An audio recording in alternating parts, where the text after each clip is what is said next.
Uang itu adalah energi, dan gue akan jelasin di video ini kenapa uang adalah energi. Untuk kita bisa paham kenapa uang itu adalah konsepnya itu adalah energi, kita harus ngerti apa itu energi dulu.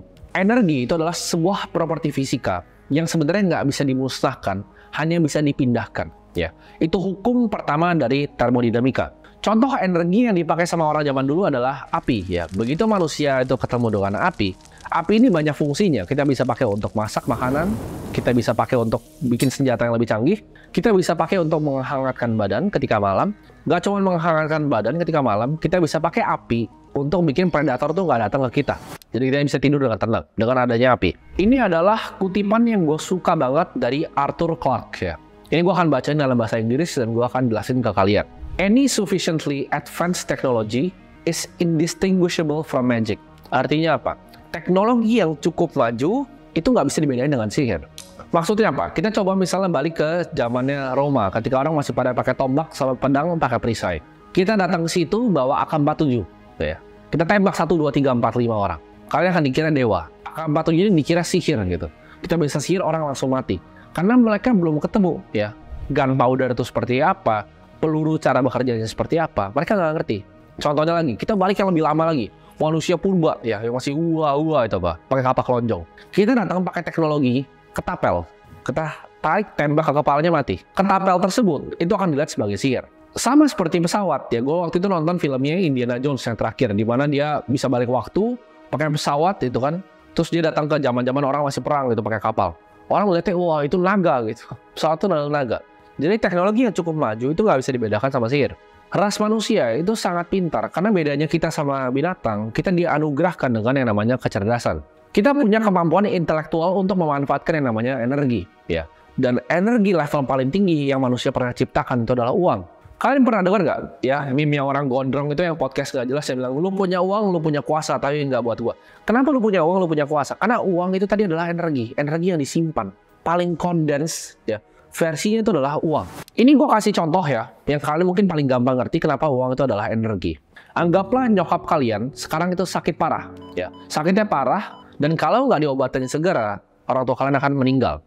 Dan ada satu dokter di dunia ini, ya, dokternya itu di Singapura. Dokternya ini spesialis, cuman dia yang bisa sembuhin penyakit spesifik nyokap kalian ini. Tapi harus diobatinnya 2 jam lagi. 2 jam dari sekarang kalian harus sudah sampai di Singapura dan diobatin. Dan semua opsi pesawat, ya, pesawat ekonomi ke Singapura, mau dari Garuda, mau dari Singapore Airlines, itu semuanya habis. Satu-satunya opsi untuk kalian bisa ke sana adalah memakai charter private jet.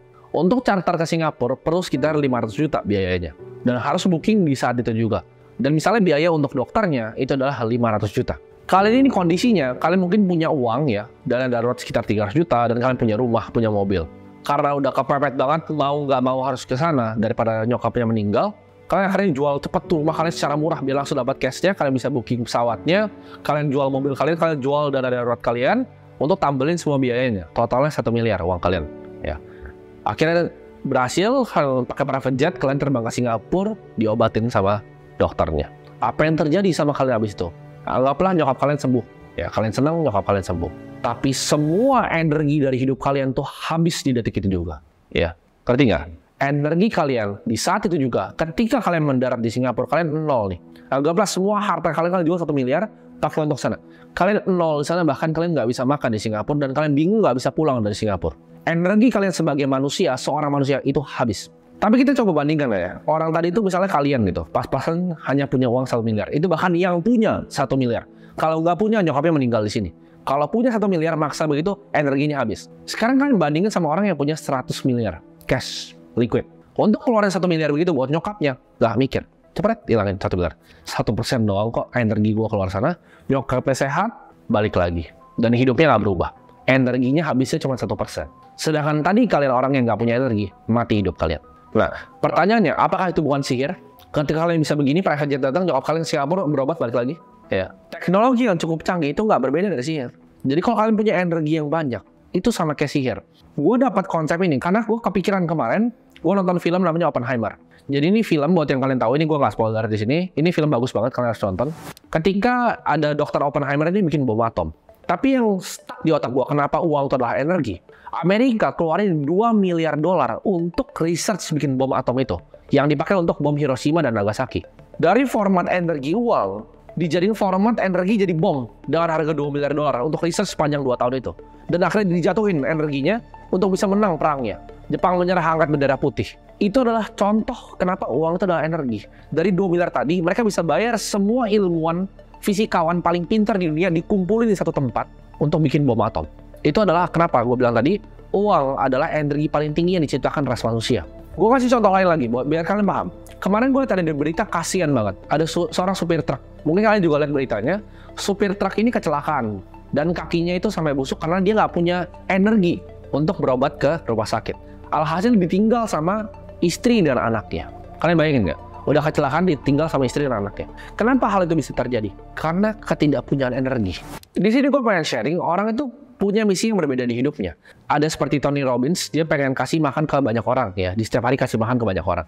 Ada orang seperti Elon Musk, dia pengen bawa manusia itu ke Mars. Tapi gue ini ada di sini, gue rasa gue dilahirkan di sini, Tuhan bisa kasih gue di sini. Karena gue punya satu tujuan tertentu. Gue udah pernah coba kok kasih makan orang beberapa kali, ya. Tapi itu bukan satu hal yang sangat memuaskan diri gue. Satu hal yang memuaskan diri gue adalah edukasi. Karena gue percaya, percuma kalau kita kasih makan orang, dia akan susah cari makan lagi. Ke Mars ya mungkin bagus gitu. Tapi kalau gue bisa bikin edukasi yang terbaik, gratis untuk semua kalangan masyarakat, itu akan menjadi tujuan akhir hidup gue. Gue pengen akhirnya nanti, ya, end game gue, hidup gue itu didedikasikan untuk bisa kasih edukasi gratis ke semua orang, ya, kalangan apapun. Mau dari nggak punya uang sampai punya uang, gratis dan paling bagus edukasinya. Dan gue rasa cara terbaik untuk meningkatkan level bangsa kita Indonesia adalah dengan edukasi. Bukan cuma sekedar memberikan sembako atau bantuan makanan. Karena konklusi pribadi gue, uang itu adalah energi. Di sini gue ketemu sebuah tantangan yang luar biasa besar. Ibaratnya sebuah tembok. Kita semua ngerti tentang konsep dari inflasi. Karena Bank Indonesia itu cetak uang terus, inflasi Sri Mulyani bilangnya 3%. Ya kan? 3% yang dibilangnya ke masyarakat luas.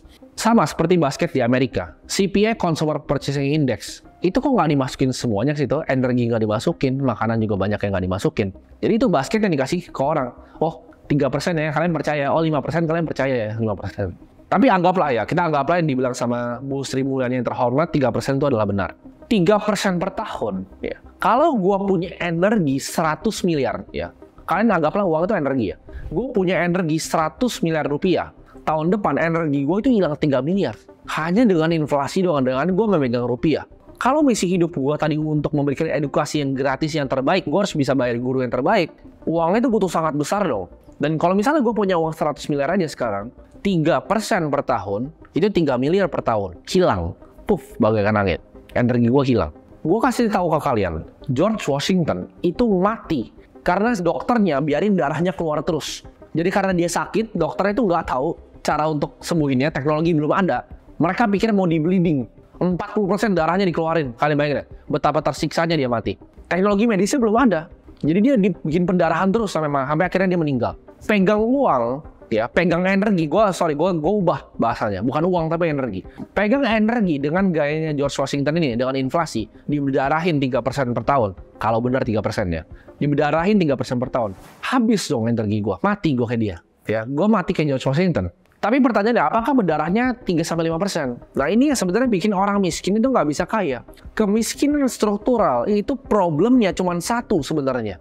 Itu inflasi. Karena kalian nggak ada yang tahu, semua energi kalian semua dirampok 3%. Kalau benar 3%, nanti gue akan bahas sebentar lagi.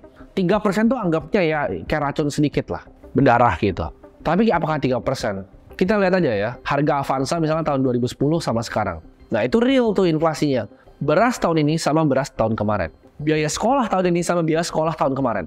Biaya kuliah tahun ini sama biaya kuliah 5 tahun lalu. Kalian hitung sendiri aja, dapat tuh kira-kira angkanya. Dekat ke 10% angkanya. Bisa 10 bahkan sampai 15%. Nah kalau energi gua 100 miliar tadi yang gua mau pakai untuk yayasan sekolah gua itu, sekolah gratis gua itu ditarik terus 10%. Habis gua. 10 tahun aja habis gua miskin. Lol. Kalau 15%, dalam 3 tahun itu udah sisa setengah. Energi gua habis gitu.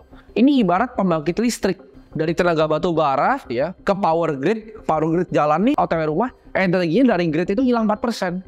Sampai rumah kalau nggak dipakai nggak langsung dinyalain semua lampu dan AC, energinya hilang lagi. Karena termodinamika tadi, energi itu nggak bisa dihancurkan, cuma bisa hilang atau dipindahkan ke tempat lain. Energinya hilang kayak listrik tadi. Gue punya 100 miliar per tahun tuh hilang terus energinya. Sampai akhirnya datang ke rumah gue. Itu problem yang gue ketemu. Kalau inflasi real itu pendarahan ya, ada kayak keluar darah. 10% itu kayak ditusuk sama pisau perut kalian. Itu kayak ditusuk beneran. Energi kalian kayak ditusuk keluar gitu dari perut kalian. Jadi solusinya gue nggak mungkin bisa taruh energi gue di instrumen cuma kasih 5-6%. Kayak obligasi itu ibarat kalau udah pendarahan nih. Lu cari tisu nih ya, tisu gini, tisu. Lu tempel begini. Tuh lu lakban lah tuh. Busuk gitu ya. Lukanya busuk. Kayak ibarat lu dayung kapal, nih kapalnya bocor, lu coba dayung terus tuh, lu coba tambal dari dalam, lu air udah dalam tuh. Itu obligasi. Nah mungkin kalian akan pikir, pertanyaannya kenapa nggak taruh energinya di saham? Nah sekarang gue mau tanya balik ke kalian. Saham apa yang akan tahan 100 tahun? Karena misi gue ini panjang. Gue pengen di saat gue udah meninggal nanti, sekolah gue yang gratis ini akan tetap jalan sampai kapanpun waktunya. Jadi gue harus bisa simpen energi gue sebanyak-banyak ya. Energinya nggak boleh habis terus gitu. Kenapa nggak taruh di saham? Saham kan adalah perusahaan, ngasilin cash flow, ngasilin dividen. Kenapa nggak saham? Sekarang gue coba mau balikin ke kalian. Kalau kita ngomong soal 3 tahun, lu semua di sini, orang-orang pintar di sini bisa debatin gue. Oh, kira-kira saham A bisa nih 3 tahun lagi, lebih outperform, bla bla bla. Kalian hitung, ya kan? Saham kan simpel ya hitungnya. Valuasi saham gampang banget. Aset berwujudnya, kita tambahin sama arus kas diskonto. Apa itu arus kas diskonto? Itu arus kas yang dikasih sama perusahaan sampai dia akan mati, di diskon balik pakai discount rate. Itu mungkin kalian banyak yang nggak ngerti. Tapi intinya, anggaplah perusahaan itu adalah mesin cetak uang gitu. Dia bisa cetak uang berapa sampai dia mati. Itu ditarik semua balik, ditambah asetnya, itu valuasi perusahaannya. Jadi perusahaan itu kalau sahamnya harganya makin tinggi, itu sebenarnya makin mahal. Karena valuasinya lari dari fundamental tadi. Aset berwujud ditambah dengan arus kas diskonto. Dia lari. Ya. Itu semakin beresiko. Jadi kalau gue tanya ke kalian, kalau 3 tahun lu bisa debatin gue, oh iya enter value ini bagus. Obligasi ini kayaknya ada yang bagus nih. Tapi kalau gue ngomong 50 tahun, 100 tahun, ada yang berani nggak kasih gue saham apa yang kalian mau pegang 50 tahun, 100 tahun? Coba kalian cek indeks ya, tahun 1923, 100 tahun lalu, sama sekarang ada nggak yang sama? Mampus nggak kalian? Berani nggak gue tanya? Gue tantang lo, perusahaan nomor 1 di dunia itu Apple. Lu berani nggak tahan Apple 100 tahun? Gue rasa nggak. BCA Indonesia, lu berani tahan 100 tahun? Lu yakin 100 tahun lagi masih ada Bank Sentral Asia? Gue sih nggak berani betting bahwa masih ada BCA 100 tahun lagi. Di dunia ini nggak banyak perusahaan yang bisa tahan bahkan 100 tahun. Ada beberapa perusahaan di Jepang. 50 tahun itu kecil banget kemungkinannya. Karena perusahaan tadi semakin tinggi harga sahamnya, perusahaan harus bisa kejar terus gitu. Direksi harus mikir gimana caranya increase terus. Tambahin terus uang cash flow-nya setiap quarter. Setiap 3 bulan gimana caranya kita increase perusahaannya. Jawabannya cuma satu kan, naikin harga. Karena naikin orang itu ada batasnya. Yang kita bisa lakukan adalah naikin harga dari jasa atau produknya. Tapi di saat lu naikin harga dari jasa dan produknya di sebuah perusahaan, apa yang terjadi? Microsoft, AT&T, Facebook. Apa yang terjadi dalam mereka bertiga? Dipretelin sama pemerintah. Alibaba dipretelin sama pemerintah. Ketika harganya lu naikin dan lu beli semuanya, lu masuk ke dalam praktik monopoli. John D. Rockefeller, Standard Oil dipecahin jadi Chevron. Ketika lu bikin bisnis yang gede banget, dipecahin monopoli. Percayalah, di Indonesia juga sama. Bisnis ntar jadi monopoli dipecahin sama pemerintah. Jadi nggak ada jawabannya. Bisnis apa yang tahan 100 tahun? Institusi yang bisa tahan 300-400 tahun itu cuma 2. Antara gereja atau satu lagi adalah kampus Harvard. Nggak ada yang lain yang bisa tahan selama 400 tahun. Saham itu menurut gue terlalu banyak resikonya. Satu, blunder dari manajemen, hancur sahamnya. Satu, masalah geopolitik. Kayak kita tinggal di Rusia, pemerintah kita, bukan kita loh. Pemerintah kita yang mau perang tiba-tiba sama Ukraina, sahamnya 50% jatuh. Sama Indonesia nih, tiba-tiba pemerintah kita ada perang sama Australia atau sama siapa. Geopolitik masalahnya. Kita salah dukung kubu. Saham itu IHSG akan jeblok 50%, percayalah. Di halt kalian nggak bisa keluarin uangnya. Jadi percaya nggak taruh energi kalian semua di satu perusahaan atau bahkan 3 perusahaan atau 5 perusahaan. Karena selama 100 tahun lagi mungkin nggak ada lagi perusahaan itu. Jadi gini, kalian jangan percaya semua apa yang gue omongin. Tapi kalian coba cek faktanya sendiri. Kita coba obligasi itu udah nggak mungkin lah. Itu kayak kita berdarah, gue bilang tadi tempel tisu. Saham, kalau kalian pinter kayak Warren Buffett mungkin bisa. Indeks itu ibaratnya ya di perban. Oke, kita aman tapi asetnya nggak bertumbuh. Emas, nah gimana kok? Emas kan bisa simpan energi kita lewat ratusan tahun, ribuan tahun bisa. Betul sekali, emas bisa. Tapi apakah energinya nggak hilang? Bohong kalian kalau bilang nggak hilang. Lah kenapa? Kan emas kan cuma batu. Betul cuma batu. Tapi untuk menjaga emas itu di aset yang besar. Kalau lu ngomong 5 juta, 10 juta emas, silahkan monggo. Tapi gue mau taruhnya 100 miliar, gue mau taruhnya 1 triliun. Kalau bisa 5 triliun nanti hartanya sampai gue mati nanti. Kalau gue mesti taruh 1 triliun rupiah di emas, biaya untuk menjaganya, gue mau bayar berapa orang? biaya untuk pindahin emasnya nanti berapa duit? Pertanyaan itu kan. Kalau pindahin dekat murah, tinggal beberapa armor cards, taruh 24 orang jaga pakai senapan panjang. Tapi kalau gue mau pindahin antar benua, gue mau pindahin yang antar negara yang jauh, biayanya berkali-kali lipat, energi gue terkuras. Percayalah, gue nyampe di titik gue sekarang, punya uang seperti gue sekarang, di umur gue sekarang itu nggak gampang gitu. Dan gue bukan orang bego, kerja 9 tahun buat sampai di sini. Gue udah coba semua yang kalian pikir. Buat kalian mau tentang saham, ya, kalian coba aja siapa ya orang saham jagoan kalian, kita coba ajak podcast bareng untuk diskusi. Gue itu udah cari segala macam cara untuk simpan energi gue ini. Gue cuman ketemu satu ujungnya, yaitu di Bitcoin. Mungkin kalian ada yang ketawa di sini, tapi kita lihat aja nanti 10 tahun lagi. Karena itu simple, ya.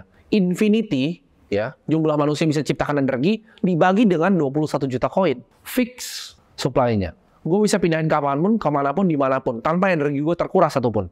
Kalian mungkin ada yang akan ngomong, Lah kenapa kalau lu percaya banget sama Bitcoin, kalian lu gaji aja karyawan lu pakai Bitcoin? ngapain pertanyaannya? Bitcoin tuh nggak akan pernah jadi currency. Ini banyak orang salah kaprah. Bitcoin itu bukan currency. Bitcoin itu adalah sebuah aset, seperti properti yang ada di digital. Kayak kalian nanya, kenapa nggak properti? Betul jawabannya, properti. Properti itu kena pajak setiap tahunnya, berapa persen? 100 tahun, hilang aset kalian. Cuma dari pajak. Betul, tapi kenapa nggak disewain? Depresiasi jawabannya. Energinya terkikis. Kos-kosan harus lu renovasi nanti 10 tahun lagi, 15 tahun lagi. Ketinggalan zaman, orang nggak mau tinggalin. Butuh energi keluar lagi dari sana untuk renovasi lagi. Gue nggak akan pernah gaji karyawan gue dari Bitcoin. Ya gue tarik aja Bitcoin gue 1% jadi rupiah gitu. Rupiahnya gue gaji mereka. Kalau mereka percaya Bitcoin ya suruh beli sendiri aja. Mereka bukan anak kecil kok. Sama seperti gue mau transaksi di sini, gue mau bayar hotel, gue mau bayar mobil, gue mau beli McLaren. Ya gue cairin Bitcoin gue jadi rupiah, gue beli McLaren. Ngapain gue alay beli pakai Bitcoin kasih ke dia? Ya. Banyak orang kripto yang halu gitu. Mereka mikirnya mau transfer semua ke Bitcoin. Gak perlu. Bitcoin itu hanyalah sarana aset gue untuk jaga energi tadi. Bukan untuk transaksi. Gue nggak butuh Bitcoin paling cepat. Gue nggak butuh Bitcoin tuh bisa kayak Solana, kayak Ethereum. Nggak perlu. Gue nggak perlu dia keren-keren. Nggak perlu canggih-canggih. Cukup simple. Ya. Ini gue dapat ide dari gue pernah buku. Gue baca. Gue lupa ya. Kalian boleh cari sendiri. Jadi buat yang kalian pernah nonton Game of Thrones, itu yang tulis bukunya adalah George R.R. Martin. Gue pernah baca satu bukunya tentang superhero gitu. Jadi beda. Dia kan Game of Thrones ya. Game of Thrones, dia pernah bikin buku tentang superhero. Bukunya ini menarik banget. Karena di dalam bukunya, ya, superhero-nya beda. Dia ambil pemikiran lebih modern, ya. Jadi kalau gue tanya kalian sekarang, superhero yang paling canggih itu siapa? Apakah yang tembak laser dari tangan, tembak laser dari mata, bisa terbang, ya, bisa hilang? Jawabannya enggak. Bukan superhero yang punya offensive ability, ya. Bukan superhero yang paling cepat larinya, kayak The Flash gitu. Cukup satu, defensive ability. Ini superhero yang badannya itu nggak bisa hancur, nggak bisa mati. Selesai. Dia adalah superhero yang paling kuat. Ada yang terbang, ada yang tembak laser, mereka bisa mati. Ini orang ini tinggal ambil aja, ya. Tinggal ambil machine gun, dia tembakin, semua. Yang terbang mati, gitu. Yang laser mati. Kan dia lasernya nggak mempan. Dia mau coba baca otak, baca aja, gue tembak lu abis itu. Gitu. Tembakin aja semuanya. Gue ledakin aja bom nuklir gitu di kota ini, semuanya mati kecuali gue. Karena semuanya punya ofensif ya. Misalnya bilang, kenapa nggak taruh di Ethereum, kenapa nggak taruh di Solana lebih cepat? Mereka itu sama kayak yang tadi, terbang-terbang tadi. Ya, lebih cepat ya memang. Tapi tembakin aja, ntar mereka mati sendiri. Lewat waktu mereka akan mati.